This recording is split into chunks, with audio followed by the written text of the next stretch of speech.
what to expect when you're expecting God's wrath. Because if there's one thing the Lord enjoys killing as much as guilty adults, it's their unborn children right along with them. Whether He's drowning you in a flood or incinerating you in a fire, the Lord has a name for your little bundle of joy. Collateral damage? Well, unless it's an actual target, like the time He goaded the Israelites into running up to Samaria to hack open all the pregnant gals like ripe cantaloupes. You see, God is militantly pro-abortion in the sense that He uses the military to perform them, but He isn't technically pro-choice because it never occurs to Him to give you one. Now, you'd think fetuses would be spared God's rage. After all, they have more limited opportunities to provoke it. But don't confuse God with Santa. The Lord only bothers to figure out if you've been naughty or nice after He's killed you, which is why He can point to a whole nation of children, born and otherwise, and tell Moses, "Go ahead and just kill all of them." The Lord's wrath isn't exactly known for its pinpoint accuracy, which is why the Israelites took to slathering their doorsteps with blood. That way, God would know they were Jews and kill the uncircumcised kid next door. And the lesson we learned from Passover, your faith is a complete waste of time. Because God's so absent-minded, He has no idea which religion you follow. You have to remind Him with blood or Post-its.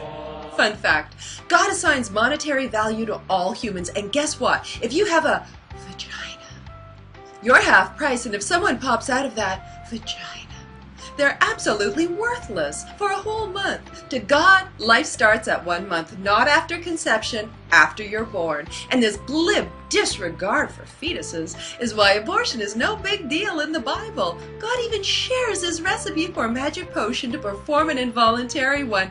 Isn't He good to us? First, mix some barley with water, then add a Swiffer of dust from the floor, which I think is just His passive-aggressive way of letting you know you're a lousy housekeeper. Now, find a wife suspected of infidelity and force her to drink God's grimy cocktail. Bottoms up, hooker! If she's carrying a child not her husband's, open sesame. She won't be for much longer. Congratulations! You and the Lord just performed a miracle abortion on someone who didn't even want one. So what does Jesus say about abortion? Well, you'd never guess it from listening to His American followers, but Jesus said exactly as much about the subject as He did about homosexuality. Not a single word. But don't let this rude disinterest fool you. Anyone who's read Revelation knows Jesus plans to trash more fetuses than an Alaskan prom. The Lord may have undergone anger management between testaments, but it's hard to teach an old God new tricks. Because Jesus' second coming is going to make the kitty killing and God's great flood look like dinner theater. Remember I Love Lucy when she dressed like a peasant, stomped around on grapes? Well, that'll be Jesus, only instead of grapes, He's going to stomp skulls. Born, newborn, unborn, He's going to keep on stomping until the dead ooze a river of sticky warm blood almost 200 miles long. And in sandals? Honestly, how can anyone say Jesus is against terminating pregnancies?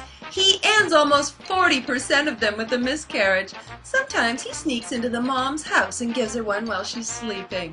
Against abortionists? Don't make Him chuckle. He's been history's most industrious. Jesus always asks me, "Betty, why do I kill so many children?" And I always ask Him, especially when I fly commercial, "Darling, why do you kill so few?"